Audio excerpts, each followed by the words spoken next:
Well, sitting here giving you a visceral reaction to Nick Saban's retirement. Um, if I look like disheveled hell, that's what I am right now. I don't know another way to say this. It's a very sad, sad day for Alabama fans. I know some people are celebrating, some people are rolling trees, and God bless them. More power to them. That's part of a rivalry. But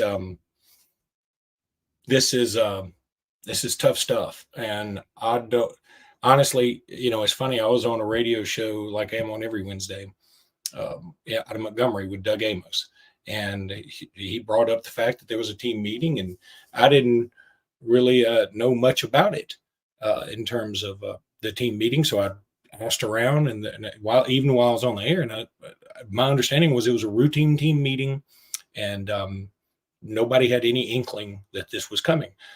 And I did make the caveat. I said, "But you never say never." I mean, it's wild. Things change on the minute nowadays. So obviously, he did decide to retire. My understanding, there may be more to come from this in terms of there may be some other personal news involved in this, and I'm not going to dive too deeply into that. But read from that what you will. Um, not necessarily just the game's passed him by or anything like that. It's just the way it is. Jimmy Stein will be joining me very, very shortly. He has obviously been doing a lot of podcast and radio and internet work too. Meanwhile, Ryan Williams did decommit from Alabama, as many of you probably know. That is certainly to be expected. I get that. I'm not mad at Ryan Williams. I hope whoever comes in as new coach can re-recruit him to Alabama. I think Ryan Williams is a fantastic player, one of the best players I've ever seen play high school football, and I would love him to be in Tuscaloosa. Frankly, though, hiring the right coach is a bigger deal, and I would say that about whoever it is. And it's a shame that he decommits, but I certainly get it, and I would wish him well wherever he goes. Now, getting back to Nick Saban, I'm going to just go over some of these comments that some folks are saying definitely don't want it to be Dabo. Look, let me say this. About a decade ago, I thought that Dabo made the most sense because I thought after Saban, you would have to have the antithesis of Saban. And now I'm not so sure. I just don't feel like he's the guy that can come in and do this. He's not adapting well to the transfer portal. He doesn't really seem to love NIL, all that type stuff. So, and his takes on recruiting can be rather odd in terms of, he can get a fantastic quarterback, or at least he has a few times, and then he may get, Peter Woods, or he may get, some other Justin Ross, some other super 5-star players. But then he sort of surrounds them with, maybe a lot of diamonds in the rough kind, and it's paid off. But it's paid off in the ACC. I don't know that stance will work in the SEC. It's one thing, especially when Florida State's been down most of this time, to do it there. But it's another thing to do it here in this league where you've got now Texas and Oklahoma joining too. Josh Pate is reporting that we know the coaches will be announced very shortly. I've also heard rumors of the same without Josh Pate, that we will know the coaches very shortly. My take would be, I hope it's Dan Lanning. Part of me feels guilty even talking about that, though. I mean, I feel like we should celebrate Saban a little more. I'm hurt by this, and I'm saddened by it. At the same time, I understand. I just lived through the greatest period of college football anybody could possibly live through. I was just on another show with Chris Marlar and Chris Gordy on Locked on SEC, and one of the things I said that what makes Nick Saban such a great coach is people can vividly remember his losses. And what I mean by that is his losses were so crucial and so dynamic for other programs. You think about the game of the century in 2011. LSU fans will never forget that moment. The kick six, the comeback. Auburn fans will never forget those. Georgia winning a national championship for the first time in God knows how long. Clemson doing the same thing when they won one against Alabama at the last second. These are program-defining wins that Nick Saban was a part of. And meanwhile, Nick Saban had so many unbelievable wins that they almost get lost amongst one another. There's so many of them that they sort of get jumbled up. Now I can certainly remember, and when Jimmy comes on, I want to talk to him about your favorite Nick Saban games, and there's a whole lot to choose from. But meanwhile, I'm seeing a lot of people talk about Ryan Williams is gone 100%. Look, I don't know that. I think this is all very fresh. Let's just wait a minute, and if he is, so be it. I'm not going to be as hurt at losing Ryan Williams because of Nick Saban's retirement as I would be if we lost him and Nick Saban was coming back. And I don't think Alabama would have lost Ryan Williams if Nick Saban were coming back. So WFM 49 says there will never be another like him. I've been saying that everywhere. And I know there are a lot of fans of other teams that just don't like him, and he's too acerbic, and he's just he's too rough around the edges and blah, blah, blah. Yeah, he's all those things. I'll tell a story here pretty shortly about how I got to go to lunch with Nick Saban, and not because of who I am, but because I was friends with somebody who's friends with Saban. And it was the most regimented thing I've ever been to in my life. It was crazy how he's just this way. Now, he's a different person in terms of being nicer and more approachable and really more human-like at the same time in person. At the same time, he's just a regimented dude. And there was another great story that Brett McMurphy told on Paul Feinbaum, and I'll get to in a second. I do want to thank Game Time for being one of our sponsors here. And I want to tell you guys, I've used Game Time a lot. You're going to want to use Game Time to go check out these Bama games next year with whoever our new coach is. I've used them to send my son to a World Series game. I've used it to go see Alabama-Tennessee game. I've used it to go to a Miami Dolphins game this year. You shouldn't have to worry when you buy tickets to your next big event. Game Time is the fast and easy way to buy tickets for all the sports, music, and comedy and theater events near you. They have killer last-minute deals, all-in prices, views from your seat, and the best price guarantee. Last-minute tickets, flash deals, whatever you want, music, comedy, all of it, especially sports. You know you want to go check out sports. Game Times has deals on tickets right up to the start of the event, even an hour before it starts. That's how I got Miami Dolphins tickets when I was down in Miami. I was like, I think I'll go. And man, I downloaded them so quick. Download the Game Time app, create an account, and use code Locked On for $20 off your first purchase. Terms apply. Again, create an account and redeem code Locked On for $20 off. Download Game Time today. Last minute tickets, lowest prices guaranteed. Jimmy Stein will be joining me here shortly. Thank you all for staying with me, and Jimmy Stein is with me now. And hey, Jimmy. Hey, let me get straightened out here. Are you crying too? I mean, No, not crying. You're not. You've just been cutting onions.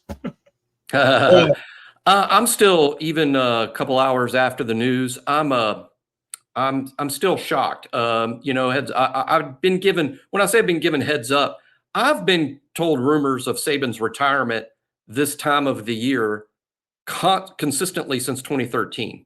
So when I got those rumors again this year, me and Luke together on a text where we got these rumors, I'm just like, well, it's the same old thing we hear every year. But what I would say at the time was, when someone would tell me, hey, I'm hearing this is going to happen, I would always reply with, eventually this is going to be right. And it was this year. I'm still in shock because it's very hard for me. I've gotten really used to this and the success. It's going to be hard for me to imagine someone else behind that podium, someone else talking about the football team and Milroe and Isaiah Bond. And, the guy I want talking about those guys is Nick Saban. It's hard to imagine someone else, behind that podium. So that's still in shock and to some level of denial. Yeah, I think denial is, I don't even know that I'm in denial. I was going to say it's good. I'm not even in denial. I get it. I understand it.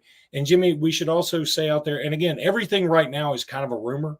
But there are at least inklings that maybe there could be some kind of health issue with somebody. And I don't want to speculate because I can get so messy, but right. there could I've be. heard those. I've heard those too. I think it's a could. It makes sense. You know, it makes sense, but I just, you know, pray that's not true. And you know, he's at the right age. Pete Carroll retired today too. Yeah, Mutual decision with the Seahawks. Pete Carroll and Nick Saban are the same age. They're the exact same age, both 72 years old. It's time.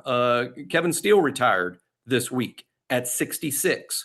And again, that was, you know, just time to retire. So for now, it's just time to retire, and we get it. And BOL, you know, what we talk about today at BOL is about Nick Saban. I know people were, oh, who's next? Who's next? I get that. I'm wondering too. But today really needs to be about Nick Saban and what he has meant to Alabama. And his impacts are so big, Luke. It's not just what he meant to Alabama. It's what he meant to each of us personally. Everyone listening to this show has been impacted by Nick Saban personally. And that's why this is so difficult, I think, for some people, is we've all been impacted by him in many ways. I know I forever will not look at football the same again, because all of my belief system, everything that I believe and know about football, to some extent has come from Nick Saban. And by that, I mean, I had ideas and I thought I knew the game okay before Nick Saban ever showed up. I'm just saying, I feel bad for the next guy just in terms of dealing with me, because in my head, when the next guy's here, in my head all the time, I'll be saying, well, that's not how Nick would have done it. Well, that's not how Nick did it. I don't like this. This is not how Nick did it. And that's just a natural reaction. I think we've just gotten so used to him being there, and so used to the success. And that's what I'll miss most. The unshakable belief that the most competent person in the world was our head football coach. Made it very easy to sleep at night.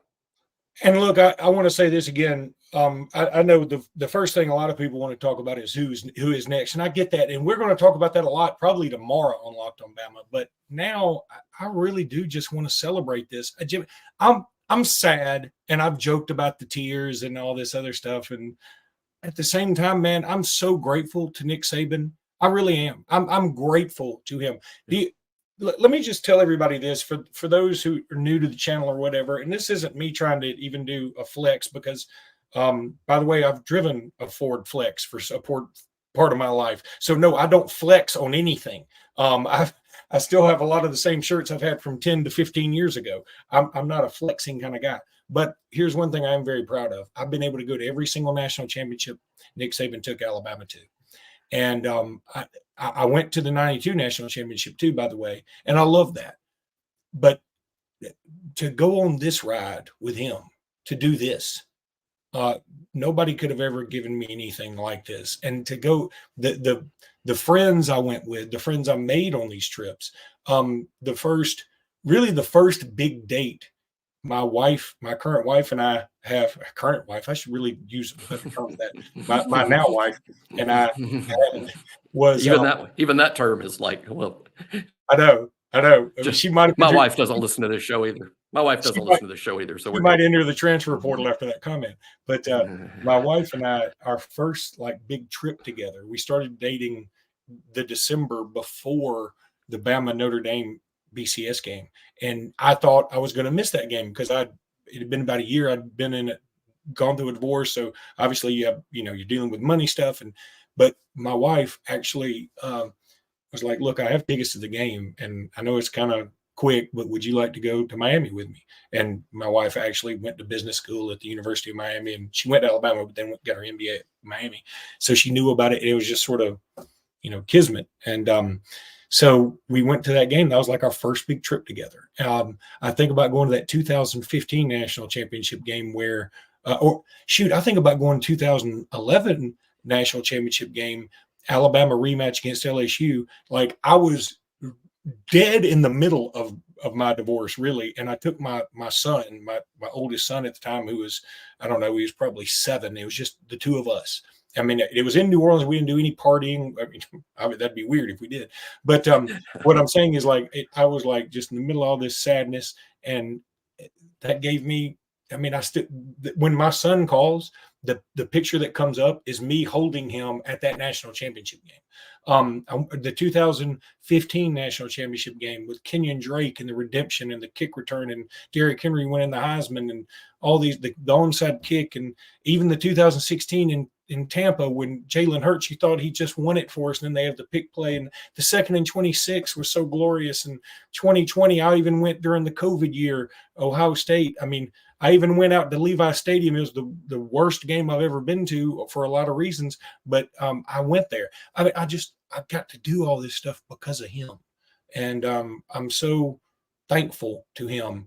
And I know that there are a lot of people already talking about, Ryan Williams. By the way, Ryan Williams did decommit. Now, Jimmy, that's sort of ancillary now. It would be the biggest news in the country if it weren't for this.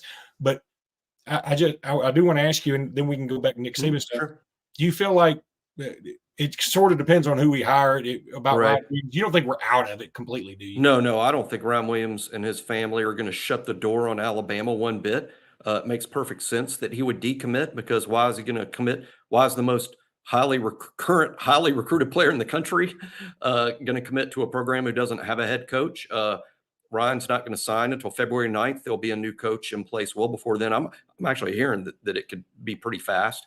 And I believe that. I think Ryan Williams will be open to whoever Alabama hires. And here's a good bet. One of these shows coming up soon, Luke, will be talking about our new coach doing an in-home visit with Ryan Williams prior to February 9th signing day. I bet that's something that we discuss here. Yeah. But again, all these other message boards are like super active right now with, you see names like Dan I Lanning. can tell you that. Yeah, it's bananas. But again, Jimmy, let me tell everybody this little story. I sort of teased this before you got on. So a friend of mine who's tight with Nick Saban who I'm also friends with, an older gentleman, he invited me to go to lunch with him and Nick Saban and a few other people. And Nick Saban was so interesting at lunch. It was like exactly what you thought it would be. We got our salad at, I think, 11:30. If you weren't done with your salad by 11:40, you were done with it. You just didn't know because they picked it up. Then you have your meal, and you ate that till about noon or whatever. And then you had whatever little dessert. And then Nick Saban essentially said, I've appreciated you guys coming here, and it is time for you to leave. And we left because we knew that's what he meant. He's not going to be a guy that's going to be like, man, this is so much fun. Let's just, let's blow off this.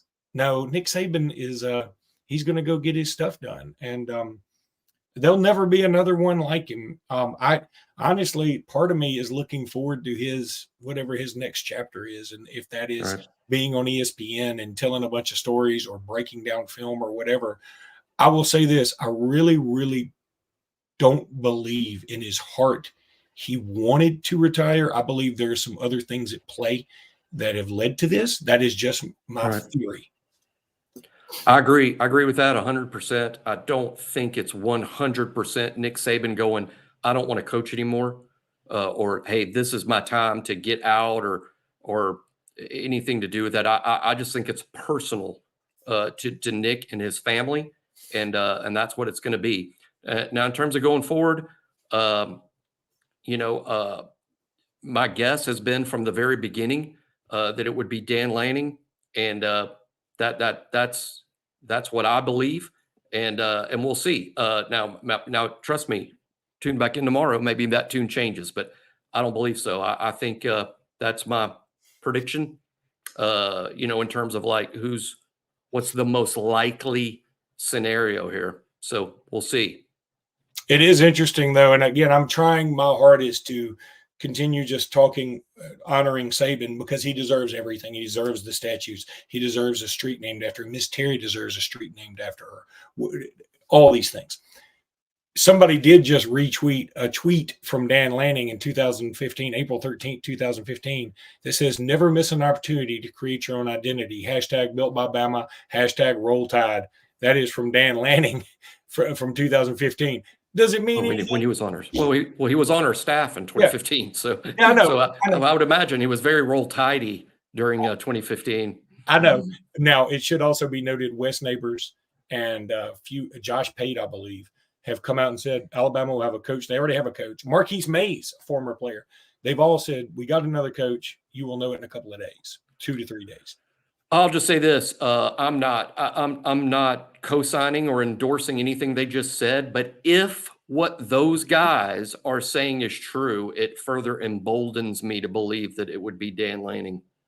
And if it were Dan Lanning, I don't think we can do anything except say that is the best possible hire you can make under these circumstances. I think it would be one of the few or one of the only names that would be fairly universally praised. I mean, in terms of like everybody being on board, with caveats. I mean, the first thing I would bring up is he's only been a head coach for 2 seasons. We're replacing the greatest that's ever done it with a guy who's only done it for 2 seasons. And this job is big. Oregon is a big job, but it's not the behemoth that Alabama is. But I do believe, from what I know of him, he's got the right constitution for it, and that's what it takes. He also has a heavily influenced Alabama staff that's already in place. His strength coach, the strength coach out there, I believe, is from Homewood. Tosh Lupoy is his defensive coordinator, one of the greatest recruiters in Alabama history. And he's got other influences, other Alabama influences on that staff as well. Yeah. Locked On Sports Atlanta has chimed in. They said Saban gave Smart the blueprint. And I think you're absolutely right. And look, I've been saying this for a while. I really enjoy Georgia's program. I know a lot of people think their fans are obnoxious. A lot of people think our fans are obnoxious. I get it. But a lot of people think we're obnoxious. A lot of people think we're obnoxious. And I'm like, hey, look, I take depression medication, people. It's hard to. We're not obnoxious. We're not obnoxious. We're noxious. Not obnoxious. We're noxious. Yeah, I'm not superstitious, but I'm a little stitious. Daryl Doyle, hey, what a name. Is that your real name, Daryl Doyle? Says that was a hell of a ride. And there's no doubt that was a hell of a ride. Again, that's what I'm saying. I mean, I could fill a book. I could fill several books, volumes, with the memories I've made of Nick Saban stuff. And that's what it's just all. Nobody else is going to get. This is ours. I mean, look, I appreciate what Kirby Smart has done at Georgia. It's pretty awesome. I mean, winning 2 in a row and, bringing Georgia back, and they're still going to be in the hunt all the time. I get it. I respect the heck out of Georgia. I respect the heck out of Ohio State. They hadn't won that many national championships, but they're always in the hunt. I respect the heck out of Jim Harbaugh. But what Saban has done over the long haul, I mean, is just give us all this. You know what the kids love now? I don't know if any of y'all that are watching has kids. My 2 daughters love these things called Squishmallows. Never heard of them before, but they cost a lot of money. Target sells them by the bucket load, and they're just squishy little things. And that Saban gave us a bunch of Squishmallows to just hold. Auburn fans are going to be like, they're going to roll Toomer's corner, as my brother so astutely said. They're going to roll their stumps. Disrespect. But it is respect. It is respect. It doesn't bother me. It doesn't bother me. As a matter of fact, I sort of like it. I think it's a heck of a tribute. Jimmy, let me say this. That's a tribute. That's a tribute to Nick Saban. I don't think you were on when I said this. The reason Nick Saban is so awesome? Because everybody can remember with uncanny accuracy his losses. Because his losses were so impactful for whoever the winners were. The kick 6, the comeback, the '08 game for Florida in the SEC game where they go on and beat Oklahoma the next year. 2011 game of the century, Clemson's first national championship in God knows how long. Georgia's first national championship in God knows how long. Last year in Tennessee, they throw the dead gum goalpost in the Tennessee River. LSU, they rush the field. How many times did Alabama get beat and somebody rushed the field? I can name every single one of Saban's losses. I can't name all of his wins because there are too dead gum many of them. Yeah, you can. There's so few Saban losses that like they have names like the Steven Garcia game. I mean, they have like nicknames. The comeback, kick six. There's so few of them. They're easy to recall. And again, he's absolutely the best that's ever coached college football. How is our little university, that's our favorite school, our favorite team, how are they so lucky to the two greatest head football coaches of all time coached at Alabama and both won 6 national championships at Alabama? That's just crazy. I didn't know I could see do that this. question from Sarah. I didn't know I could do that. Knew. That I can put her question up there, and I didn't know that. Sarah Davies, thanks for chiming in, and I hope you become famous somehow because of this. I don't know. Sarah Davies says, "Do y'all think the players knew? I'm shocked he is leaving. I thought we would win it all next year." I don't think the players knew. No. I do think we still have a chance to win it all next year. It's all going to depend on a lot on the transfer portal, because the transfer portal, you can explain this better than I, Jimmy. It's going to be open for like a month now, right? For 30 days. Yeah. The transfer portal is now by rule open for 30 days for Alabama players. In the next 30 days, once Saban's retirement becomes official, whenever that point is, Alabama players, everybody, including the signees, have 30 days to enter the transfer portal. And that's very scary. And I agree. Everybody that chooses to be super nervous about that, I get it. And you're probably right to be nervous about it. But one point I would like to make is these kids are in school. School started today in Tuscaloosa, so it's starting everywhere else too.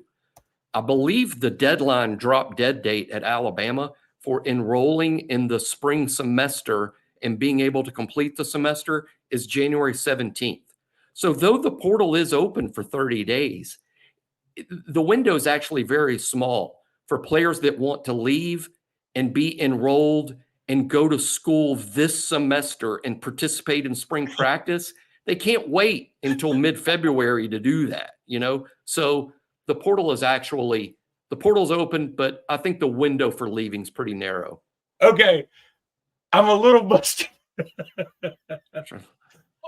Austin Seymour. Bro was trying to look at Sarah's picture and uploaded her comment. I was trying to, I knew there was a way to move them over. I didn't know if you just clicked it. Yeah, we normally have the comments up on our screen, right?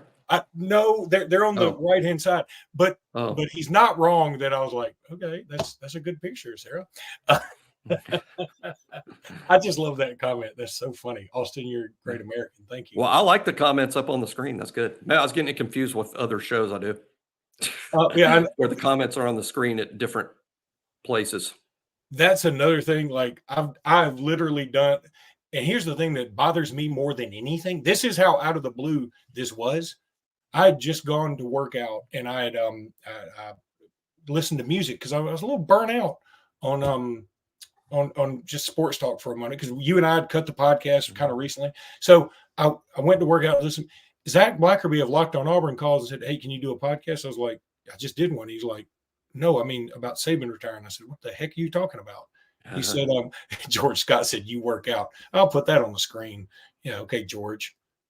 I know it didn't show. Look at this. I'm 51, George. Okay. I can still walk. This is how old I am. I did go to the Good Foot store today, the Good Feet store or whatever it is.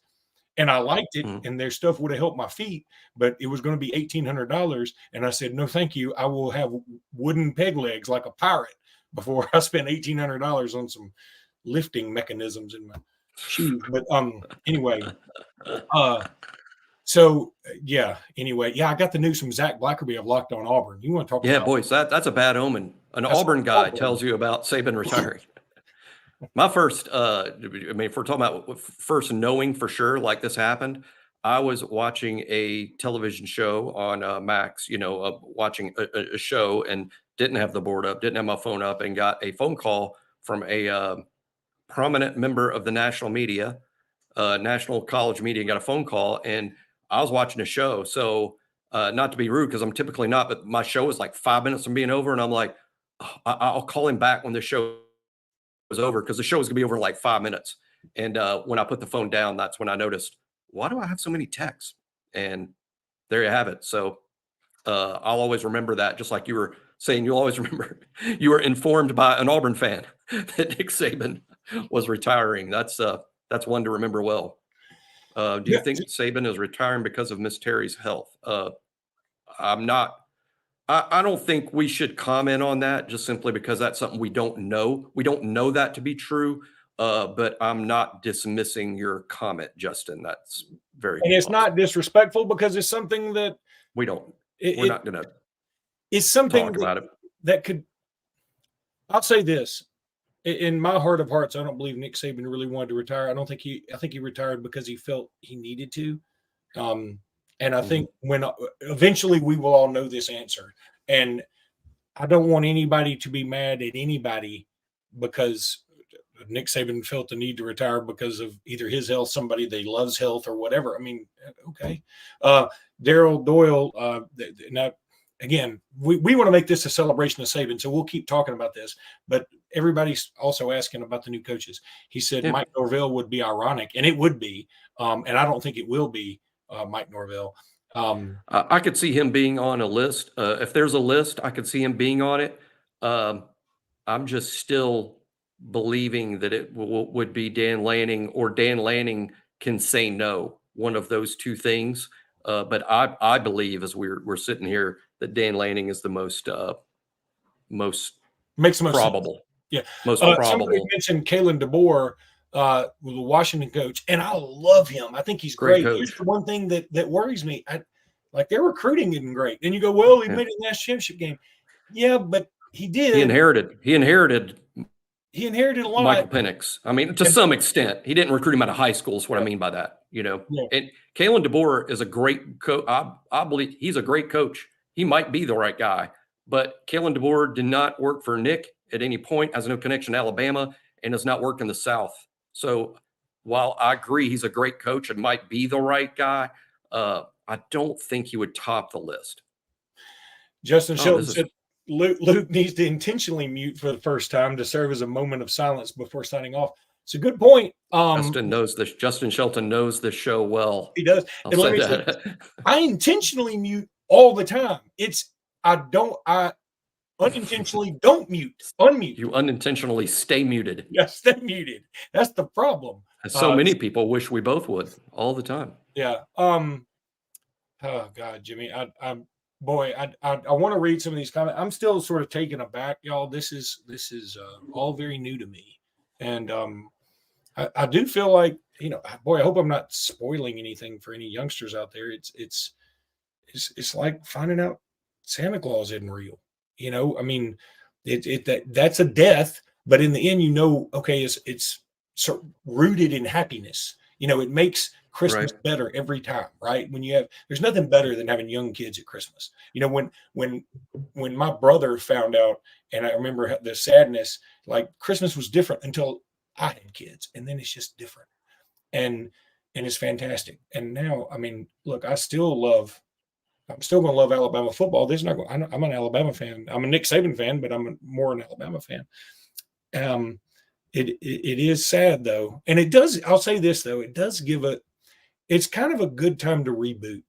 I think it is, the new playoff system, a lot of new stuff out there. It maybe it's good for a younger guy. I don't know. I'm trying to talk myself into a silver lining. There may not be a silver lining. I might ought to just be sad and at the same time sell it. It's like some people who treat funerals like a going home. I don't like it to go to funerals that are always like everybody's in black, everything's sad, everybody's crying. I like it better when you go to a funeral and people are like, hey, I remember all the good times I had with so and so. And this is what I want this to be like. Like, it's sad that he's gone, but I want to remember the good times. Oh, yeah. And there's so many, and I'm going to be writing a piece later tonight on BOL, my favorite moments of the Saban era. I'm working on that now, and it's going to be out later tonight, and we'll talk about it on the show tomorrow. My favorite moments of the Saban era. Divine there. He likes you, not me. That's okay.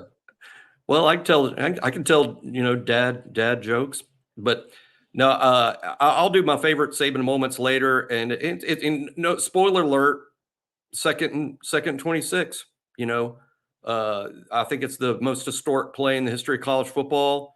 You win a national championship, on a second and 26 throw to the end zone, to Smitty. That will always be my favorite moment of the Saban era. Even Saban pulling the national championship, because look, it's the national championships, right? He won 6 of them.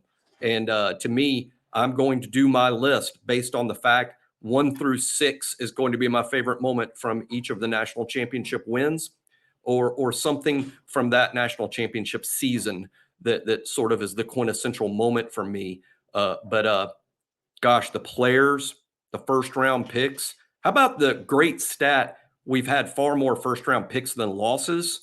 That's just nuts. Under Saban, the fact that until this year, no player he recruited at Alabama spent 3 years without winning a national championship ring.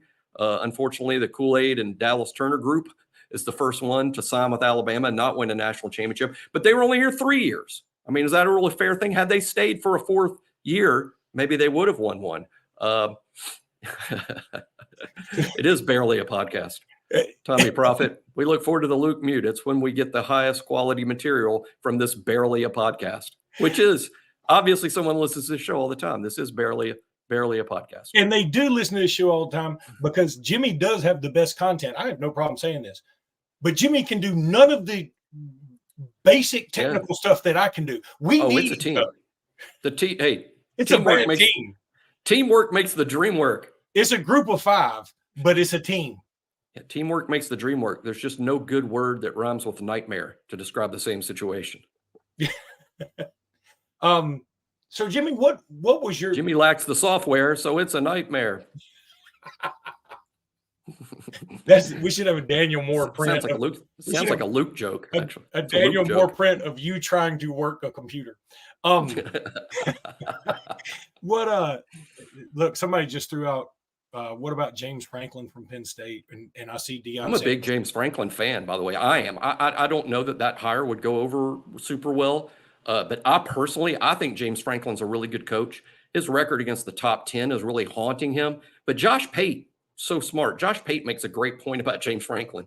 When people say he doesn't beat anyone in the top 10, he's also been an underdog in like every one of those games. He's not been favored to beat any of those teams. It's just that I think under James Franklin, Penn State is the quintessential number 11 team. They're number 11 in perpetuity. They're very good. They're in the shadow of the top 10. They just can't move into the top 10 because they can't beat anybody there. But it's remarkable that he consistently gets them in that position. At Alabama, he would recruit a higher grade athlete, and at Alabama, he'd have a better team. I'm a big James Franklin fan, but that's not going to change my mind. I still believe it's going to be Dan Lanning. I do too. And look, I'm a James Franklin fan, but I'm at the same time, I'm not. I wouldn't be thrilled with that one necessarily. I see a lot of people have said DeMeco Ryan to me. Y'all know DeMeco's coaching in the playoffs this weekend, right? I mean, yeah, I don't believe myself. I mean, I'm happy to be wrong because I love DeMeco Ryans. I love DeMeco, but I have a hard time believing that in this current environment, any active NFL head coach is going to leave for any college job. I think the college calendar and everything with college football is just sort of screwed up, and DeMeco is about to be named coach of the year.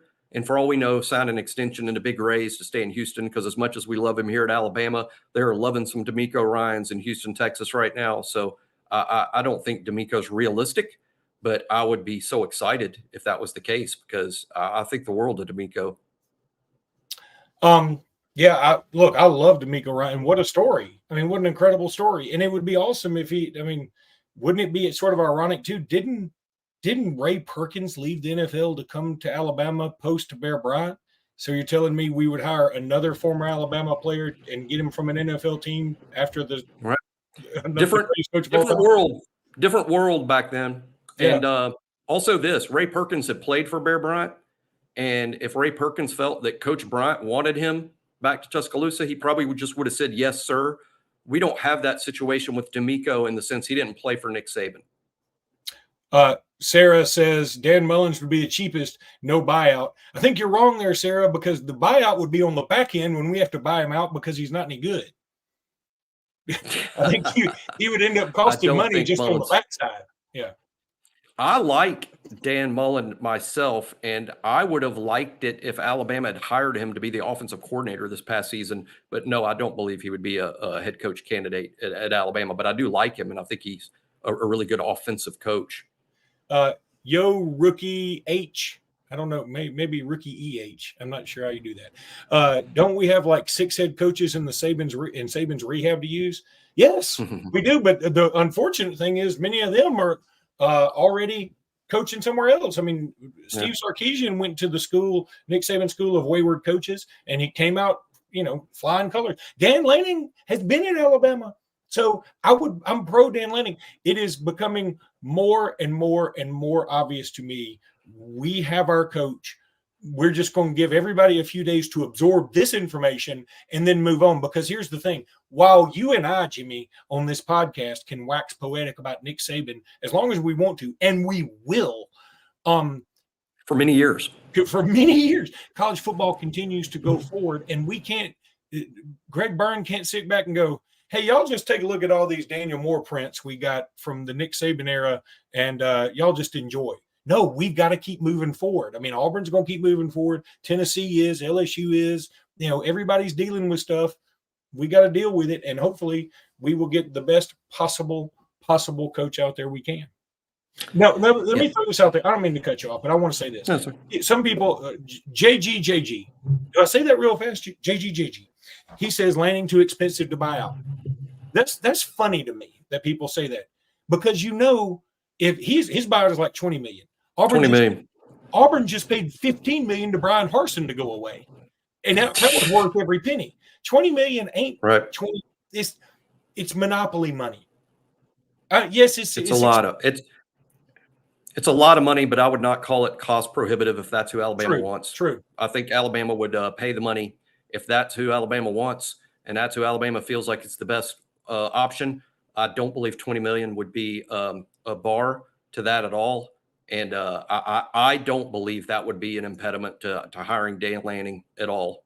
Now, I agree with the notion that it's a lot of money, and you're not going to spend that if that's your third choice or your fifth choice or your sixth choice. But if it's the first choice, I think Alabama would spend the $20 million and not look back. Also, keep this in mind, to hire a Dan Lanning away from Oregon and that security he's got out there, I'm thinking at the top of my head, in addition to $20 million that you have to pay Oregon to get Coach Lanning, you're probably going to sign Lanning to about a 6-year deal worth somewhere around $12 million a year. So that's guaranteed money. So that's what, $72 million. So you're actually in for about $92 million, which goes to show you how, what a big deal Greg Byrne and Alabama would consider it to be if you make that hire.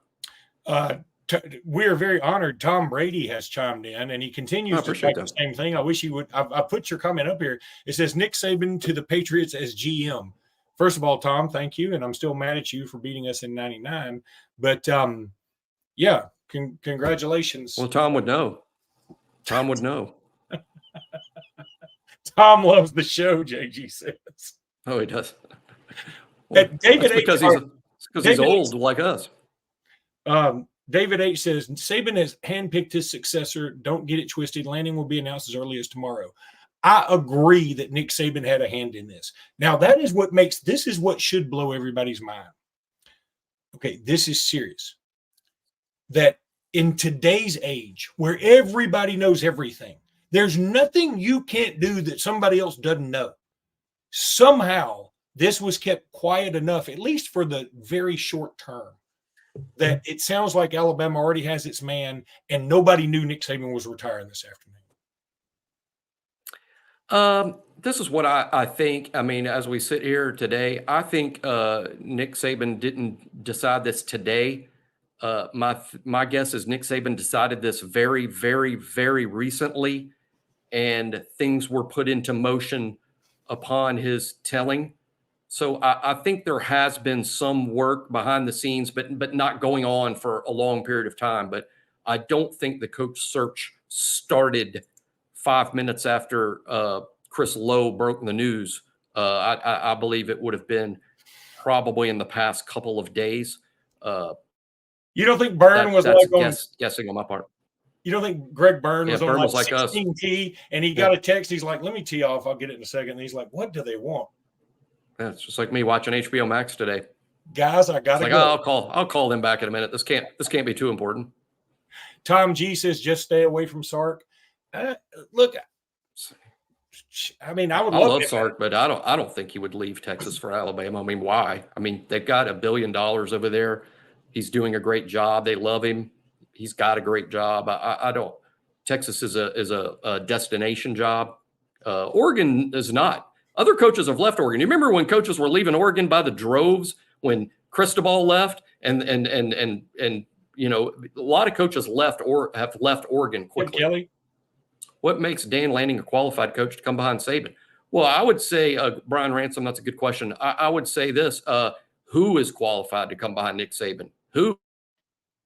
Pete Carroll? I mean, who has Nick Saban's resume? Nobody. Nobody. So there isn't someone qualified to replace Nick Saban. And I agree. The idea that Dan Lanning has just 2 years of head coaching experience, that should give everybody some pause. Like, he's only done this for 2 years. That is a very fair comeback to the Dan Lanning love parade. But he has the right constitution for it. For me, I think he's got the right. I think this job takes the right personality. And I think Dan has it.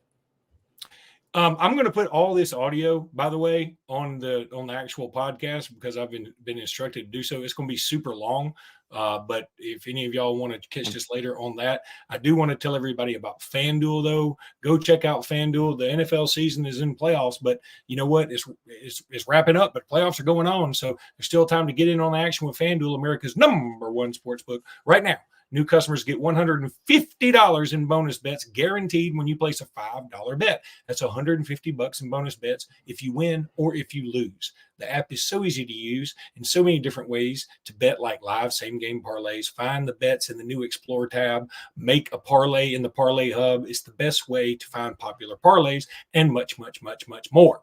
So visit FanDuel.com/lockedon and make your first bet a layup or a chip shot field goal. FanDuel, official partner of the NFL. Jacob Robertson says, great podcast, guys. No sarcasm. Then I do appreciate this. This is a great comment because I think he meant to correct himself, and he does right after this. I'm going to put both comments up. JG says, hire Luke. God knows ball 10%. And then he said, oh, wait, meant 100%. I don't know which one I think he had it right the first time. I think both are a compliment. Both are a compliment. I would take a head coach. I'm all for hiring Luke. Heartbeat. Look, I'm all for hiring Luke. Yeah. Oh, Jimmy, you'd have so much inside access. You would have. Oh, appreciate it. Yeah, if Luke is a head coach, the info you guys are going to get on Locked On Bama is top notch. Mark Helfrich was another Oregon coach. Thanks, Justin, for throwing that out there. Then Sarita Vlogs says, y'all look skinnier on my phone than on TV. Yeah, thank you. Well, keep watching on the phone then. That's why I do all my dating via FaceTime. All right, guys, we got to get out of here. We got other things going on. And, man, we love y'all. We had over 1,000 people at one time in this. We love y'all. Thank y'all so much. Please hang with us. We're going to have some more. We're going to have a lot more. Promise you. Big show tomorrow morning. Big show. So until then, go Saban. Go Saban forever, and roll Tide, everybody. Roll Tide. Thank you, Coach.